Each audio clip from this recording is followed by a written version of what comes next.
Hello बच्चों, science वाले गुरुजी में आपका फिर से बहुत बहुत स्वागत है। आज की इस वीडियो में हम भौतिक परिवर्तन और रासायनिक परिवर्तन में अंतर का अध्ययन करेंगे। जैसा कि आपको पता है कि क्लास 10th में भी भौतिक परिवर्तन रासायनिक परिवर्तन दे रखा है, कक्षा 9th में भी दे रखा है, और जैसे जैसे आप बड़ी कक्षाओं में जाओगे 11th 12th और किसी भी कंपटीशन की तैयारी करोगे तो ये टॉपिक आपके हर यानी कंपटीशन की तैयारी में भी मिलेगा कि भौतिक परिवर्तन क्या होता है और रासायनिक परिवर्तन क्या होता है। अगर आपने यहाँ से देख लिया तो आपके 2 नंबर तो फिक्स हो गए। अगर आपके पास विकेट नहीं है तो ये 5 मिनट की वीडियो होगी, देख लेना, और अगर अच्छा लगे तो कमेंट करके बताना, चैनल को सब्सक्राइब कर लेना, लाइक करना। चलो वीडियो स्टार्ट करते हैं। तो अपना चैनल का सबसे पहले आपको चैनल का नाम पता है कि साइंस वाले गुरुजी पे, ये आपको ये जो पढ़ने का मौका मिल रहा है ये मिल रहा है साइंस वाले गुरुजी से, और हम पढ़ रहे हैं भौतिक परिवर्तन और रासायनिक परिवर्तन में क्या क्या अंतर है, वो चीज़ें हम पढ़ने वाले हैं। जैसे कि अपने स्टार्ट करेंगे कि भौतिक परिवर्तन क्या होता है और रासायनिक परिवर्तन क्या होता है। तो सबसे पहले हम दोनों को कंपेयर करते हुए चलेंगे कि भौतिक परिवर्तन की पहले परिभाषा देखेंगे कि भौतिक परिवर्तन किसे कहते हैं, फिर रासायनिक परिवर्तन किसे कहते हैं। भौतिक परिवर्तन यानी जब किसी पदार्थ के भौतिक गुण कौन कौन से होते हैं पदार्थ के, देख लो अच्छे से। यानी उसका अगर आकार बदल गया, उसकी आकृति बदल गई, उसका ताप बदल गया, उस पर दाब बदल गया और उसकी अवस्था बदल गई, आदि में अगर कोई परिवर्तन होता है तो उसे हम भौतिक परिवर्तन कहते हैं। तो क्या डेफिनेशन है बच्चों? यानी जब किसी पदार्थ के भौतिक गुण जैसे आकार, आकृति, ताप, दाब, अवस्था आदि में परिवर्तन होता है उसे भौतिक परिवर्तन कहते हैं। अब रासायनिक परिवर्तन की परिभाषा देखते हैं। यानी जब किसी पदार्थ के रासायनिक गुणों जैसे आंतरिक संगठन में बदलाव होता है तो उसे रासायनिक परिवर्तन कहते हैं। तो बच्चों सीधी सी बात यही है कि अगर किसी पदार्थ के भौतिक गुण बदल रहे हैं तो उसे भौतिक परिवर्तन कहेंगे, और अगर किसी पदार्थ के रासायनिक गुणों में परिवर्तन हो रहा है तो उसे हम रासायनिक परिवर्तन कहेंगे।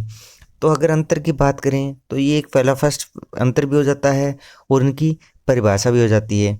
अगर बात करें सेकंड अंतर की, तो भौतिक परिवर्तन होता है यानी पदार्थ के भौतिक गुणों में परिवर्तन होता है। तो ये क्या होता है, ये परिवर्तन क्या होते हैं, अस्थायी होते हैं। क्या होते हैं बच्चों? अस्थायी होते हैं। और ये परिवर्तन क्या होते हैं, स्थायी होते हैं। ये अस्थायी होते हैं और ये स्थायी होते हैं। जैसे अगर इसके एग्जाम्पल से देखेंगे तो ये सब समझ में आ जाएगा कि अस्थायी का मतलब क्या होता है और स्थायी का मतलब क्या होता है। एक बार आप देखते रहो, 2 मिनट बाद में आपको पूरा पूरा समझ में आ जाएगा कि भौतिक परिवर्तन और रासायनिक परिवर्तन में आप कम से कम 5-6 अंतर पढ़ लोगे, अच्छे से समझ भी लोगे। और ये मैं आपको पूरे विश्वास के साथ कहता हूँ कि अगर आपने ये वीडियो देख ली 5 मिनट का तो कभी भी भौतिक परिवर्तन और रासायनिक परिवर्तन में कभी भी अंतर आप भूलोगे नहीं, पूरे आपके लाइफ टाइम आपके दिमाग में फिक्स हो जाएगा। ये अपने 2 अंतर देख लिए। तीसरा अंतर क्या होता है कि ये उत्क्रमणीय होता है और ये कैसे होते हैं, अनुत्क्रमणीय। ये क्या होता है, उत्क्रमणीय, और ये क्या होते हैं, अनुत्क्रमणीय। फोर्थ अंतर होता है इनमें नया पदार्थ नहीं बनता। भौतिक परिवर्तन में नया पदार्थ नहीं बनता, लेकिन रासायनिक परिवर्तन में नया पदार्थ बनता है। अभी आप पॉइंट पढ़ो, लास्ट में यहाँ पर एग्जाम्पल पढ़ूंगा, बताऊंगा, तब सब समझ आ जाएगा कि क्या होता है नया पदार्थ, क्या उत्क्रमणीय होता है, क्या जो चीज़ें होती है, सब अंतर एक एक समझ में आ जाएगा। अभी जो एग्जाम्पल देखेंगे तो सब अंतर समझ में आ जाएगा।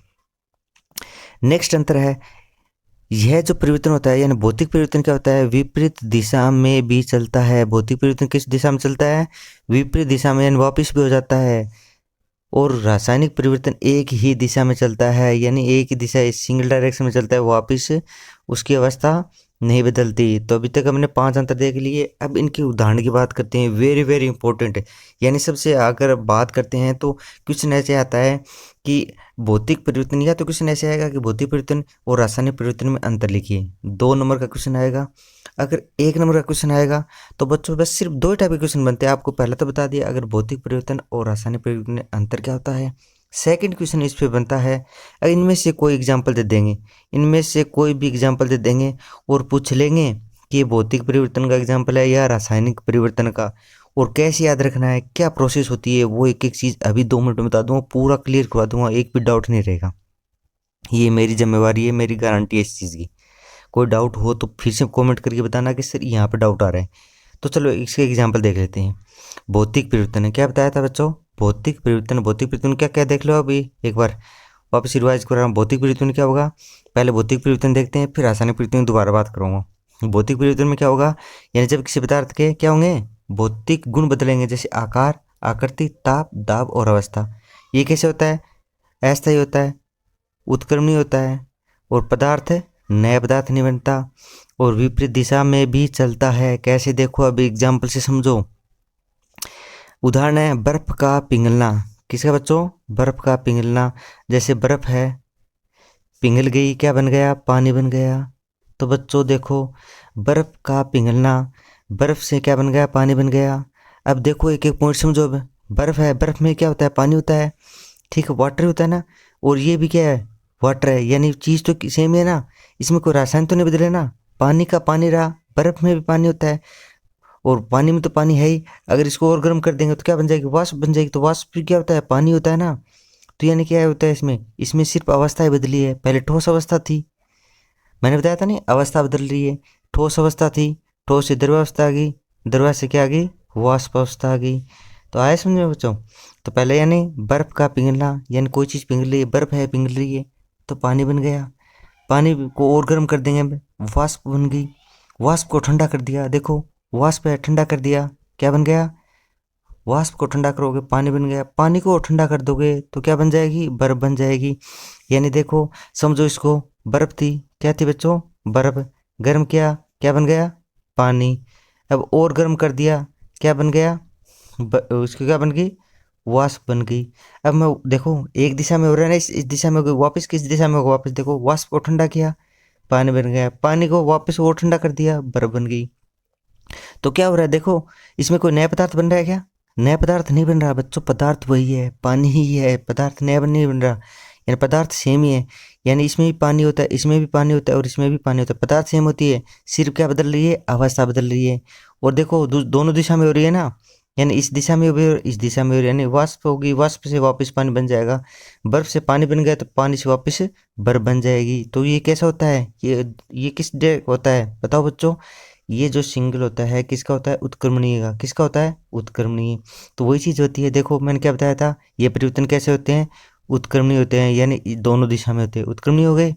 अब दूसरी बात बताई थी मैंने कि ये क्या होते हैं? अस्थायी होते हैं। देखो ठोस थी, ठोस से पानी बन गया, पानी से क्या बन गया? वाष्प बन गई। तो क्या स्थायी बनना है? स्थायी नहीं बनना, तो अस्थायी हो गया। समझ में आ गया? अस्थायी मैंने क्यों बोला इसको, इन परिवर्तनों को अस्थायी क्यों बोला? समझ में आ गया? उत्क्रमणीय क्यों बोला? क्योंकि दोनों दिशा में हो रहा है, ठीक है, इसलिए उत्क्रमण। तो क्या नया पदार्थ बन रहा है? क्या नहीं बन रहा, पानी का पानी है। तीसरा अंतर भी समझ में आ गया, डेफिनेशन भी समझ में आ गई, चार अंतर। और लास्ट अंतर ये भी समझ में आ गया होगा कि ये परिवर्तन विपरीत दिशा में भी चलते हैं। विपरीत दिशा में चल रहा था, इस विपरीत दिशा में यानी क्या होती? बर्फ था, क्या थी अभी बताया? बर्फ। बर्फ इस दिशा में गया, क्या बन गया? बर्फ को गर्म किया, पानी बन गया, पानी को ठंडा कर दिया, क्या बन गई? वापस बर्फ। यानी उत्क्रमणीय। ये सिंबल कैसा होता है? उत्क्रमणीय, दोनों दिशा में हो रहा है। तो वही चीज़ मैं बता रहा हूँ, नया पदार्थ नहीं बन रहा, पानी इसमें है, पानी इसमें है। सब चीज़ें समझ में आ गई होगी, लेकिन सबसे ज़्यादा इंपॉर्टेंट इसके एग्जाम्पल ही है। तो आपको ये ध्यान रखना है, क्या बताया मैंने आपको कि बर्फ का पिघलना किसका एग्जाम्पल हो जाएगा? आ गया समझ में? बर्फ का पिघलना। दूसरा बर्फ, बल्ब का प्रकाशित होना, देखो बर्फ का पिघलने का मतलब समझ गए, अवस्था बदली है। सेकंड, बल्ब का प्रकाशित होना, जब बल्ब प्रकाशित होगा, जब लाइट ऑन करेंगे तो बल्ब प्रकाशित होगा, बल्ब गर्म होगा, यानी ताप बढ़ेगा, बंद कर देंगे तो ताप कम हो जाएगा। तो क्या हो रहा है? प्रकाशित होना। किसका परिवर्तन है? कौन सा परिवर्तन है? भौतिक परिवर्तन। कागज का फाड़ना, बच्चों इंपॉर्टेंट ध्यान रखना, कागज का फाड़ना। अगर आप कागज को फाड़ रहे हो तो है तो कागज का कागज है ना, वो क्या होगा? फैक्ट्री में जाएगा, वापस नया कागज बन जाएगा। कागज तो रहेगा ना, ये तो है नहीं कि उसकी राख बन गई और कुछ बन गया। कागज का कागज है, यानी पदार्थ क्या है? सेम है, यानी जिसमें पदार्थ सेम रहेगा वो क्या होता है? भौतिक परिवर्तन। नेक्स्ट देखो, नमक का जल में घुलना। जब नमक को आप जल में घोल दिया है तो क्या बन गया? लिक्विड बन गया। लेकिन जैसे इसको गर्म करोगे तो जल क्या वाष्प के रूप में उड़ जाएगा और नमक अलग हो जाएगा। तो यानी क्या हो रहा है? ये भी भौतिक परिवर्तन है। आगे नेक्स्ट एग्जाम्पल है मोमबत्ती का पिघलना। बच्चों देख लो, जब मोमबत्ती होती है पिघलती है, तो जैसे मोमबत्ती है, ये जैसे एक मोमबत्ती है, क्या बच्चों मोमबत्ती है, अब ये पिघलेगी तो यहाँ पर क्या होगा, इकट्ठा क्या होगा, मोम भी तो इकट्ठा होगा ना, तो मोम का तो मोम भी रह गया। ये तो है ना कि कुछ मोम का और सोना बन गया, सोना तो बना ही नहीं, मोम का मोम ही रहा। तो एग्जाम्पल किसके होंगे, भौतिक परिवर्तन, यानी चीज वही है, पदार्थ नहीं बदला बच्चों, क्या नहीं बदला, पदार्थ नहीं बदले। तो ये एग्जाम्पल आपको बहुत अच्छे से ध्यान रखने हैं। कौन कौन से, बर्फ का पिघलना भौतिक परिवर्तन, बर्फ का प्रकाशित होना, कागज का फाड़ना, ध्यान रखना फाड़ना बोला है, जल और नमक का मिश्रण, मोमबत्ती का पिघलना, ध्यान रखना पिघलना किसके एग्जाम्पल है, भौतिक। अब रासायनिक परिवर्तन की बात कर लेते हैं। रासायनिक परिवर्तन क्या होंगे, जैसे कि भोजन का पाचन, क्या बच्चों, भोजन का पाचन। देखो जैसे अपन खाना खाते हैं, क्या बनती है, ग्लूकोज बनती है, ग्लूकोज को उपयोग लेते हैं, खाने में ग्लूकोज होती है, ग्लूकोज को उपयोग लेते हैं तो हमें क्या मिलती है, ऊर्जा मिलती है, और ऊर्जा हम काम लेते हैं। क्या अभी उस ऊर्जा से वापस ग्लूकोज बना सकते हो, क्या नहीं बना सकते। तो कैसे क्या हुआ, ग्लूकोज से क्या नया बना पदार्थ बन गया ना, अरे ग्लूकोज से नया पदार्थ बन गया, ऊर्जा बन गई, तो नया पदार्थ बन गया ना। क्या वापस हो रही है कि नहीं हो रही ना, एक दिशा में चल रही है, तो इसलिए क्या होगा, ये रासायनिक परिवर्तन। तो क्या एग्जाम्पल बताया मैंने आपको, भोजन का पाचन कैसा होता है, रासायनिक परिवर्तन। प्रकाश संश्लेषण, पेड़ पौधे अपना खाना बनाते हैं, तो वो भी क्या होती है, एक रासायनिक प्रक्रिया होती है ना, तो वो भी क्या है कि रासायनिक परिवर्तन। कागज का जलना, बच्चों यहाँ पर मैंने बताया था कागज का फाड़ना, कागज जैसे ये कागज है, इसको मैंने 2 टुकड़े 4 टुकड़े कर दिए, तो ये कागज के कागज ही रह गए ना, लेकिन मैंने इस कागज को जला दिया, मैंने क्या कर दिया, इसको जला दिया। अब जलाने पे क्या बनेगा बच्चों, अब कागज को मैंने जला दिया तो क्या बनेगी, राख बनेगी ना, क्या बनेगी, राख बनेगी। क्या इस राख से, अब इस राख से आप क्या कागज बना सकते हो क्या, किसी भी फैक्ट्री में राख भेज दो कागज बन जाएगा क्या, नहीं बनेगा। क्या बन गया, रासायनिक बदल गए, क्या बदल गए, रासायनिक। तो क्या कहलाएगा, ये रासायनिक परिवर्तन। तो कागज का जलना क्या है, रासायनिक परिवर्तन। और कागज का एग्जाम्पल वेरी वेरी इंपॉर्टेंट, कागज का जलना और कागज का फाड़ना, कागज का फाड़ना भौतिक परिवर्तन, कागज का जलना रासायनिक परिवर्तन। नेक्स्ट एग्जाम्पल बात करते हैं, दूध का दही में बनना। तो दूध से, जब दूध है, दूध से क्या बन गया, दही बन गया। बच्चों क्या बन गया, दही बन गया। क्या अब दूध से दही बनने के बाद दही से वापस दूध बन सकता है क्या, नहीं बनेगा ना। तो एक दिशा में हो रहा है, यानी एक दिशा में बन रहा है, नया पदार्थ बन रहा है, एक दिशा में होता है। तो इस सिंबल को क्या बोलते हैं अपन, क्या बोलते हैं इसे बच्चों, इस सिंबल को क्या बोलते हैं अपन, इस सिंबल होता है उसको अपन बोलते हैं उत्क्रमण, अनुत्क्रमणीय। कैसे बोलते हैं, अनुत्क्रमणीय। तो ये तो होता है, ये परिवर्तन क्या होते हैं, अनुत्क्रमणीय होते हैं। नए पदार्थ बनते हैं और स्थायी होते हैं, स्थायी होते हैं ना, जैसे दही से क्या बन गया, दूध से क्या बन गया, दही बन गया, तो दही स्थायी रह गया। और अनुत्क्रमणीय यानी वापस दही से दूध नहीं बनेगा, इसलिए अनुत्क्रमणीय बोल दिया। नया पदार्थ बन गया, दूध था दही बन गया। और ये परिवर्तन विपरीत दिशा में नहीं होते, ये नहीं कि इसमें दूध था, दूध से क्या बना दिया मैंने, दही बना दिया, और वापस दिशा में क्या बना दूंगा, वापस दही से दूध, ऐसा बनेगा नहीं। तो ये क्या हो जाएंगे इसके एग्जाम्पल। इसके बाद में लोहे पर जंग लगना। बच्चों लोहे पर जो जंग लग जाता है, वो भी क्या किसके एग्जाम्पल हो गए, वो भी इसके एग्जाम्पल होगा रासायनिक परिवर्तन का।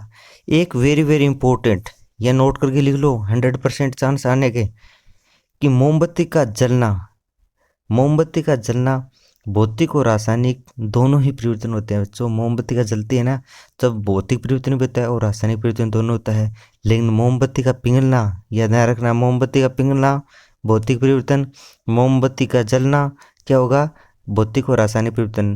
क्यों, क्योंकि जब मोमबत्ती जलती है, देखो बच्चों, जैसे ये एक मोमबत्ती है, ये जल रही है, तो जलेगी तो क्या होगी, ऑक्सीजन की जरूरत पड़ेगी।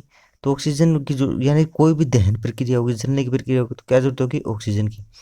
तो ऑक्सीजन की जल रही है, तो यानी रासायनिक प्रक्रिया होती है, और साथ में मोम भी पिघल रहा है, तो भौतिक प्रक्रिया भी होती है, यानी मोम पिघल रहा है, भौतिक प्रक्रिया हो रही है। और ऑक्सीजन की जरूरत हो रही है, CO2 निकल रही है, तो वो क्या होगी, रासायनिक परिवर्तन। तो अपन इसमें कहेंगे मोमबत्ती का जलना क्या होता है, मोमबत्ती का जलना क्या होता है कि भौतिक और रासायनिक परिवर्तन दोनों होता है। लेकिन मोमबत्ती का पिघलना क्या होता है बच्चों, मोमबत्ती का पिघलना भौतिक परिवर्तन होता है। तो बच्चों बताओ कैसा वीडियो लगा। अगर इसकी आपको PDF चाहिए तो मैं इस डिस्क्रिप्शन में लिंक डाल दूंगा टेलीग्राम, उससे आप डाउनलोड कर सकते हो, नोट कर सकते हो, लिख सकते हो।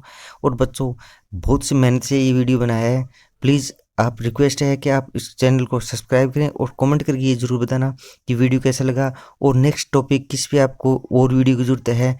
तो अगर वो आप कहोगे तो आपको वो भी वीडियो मिल जाएगा। Thanks for watching.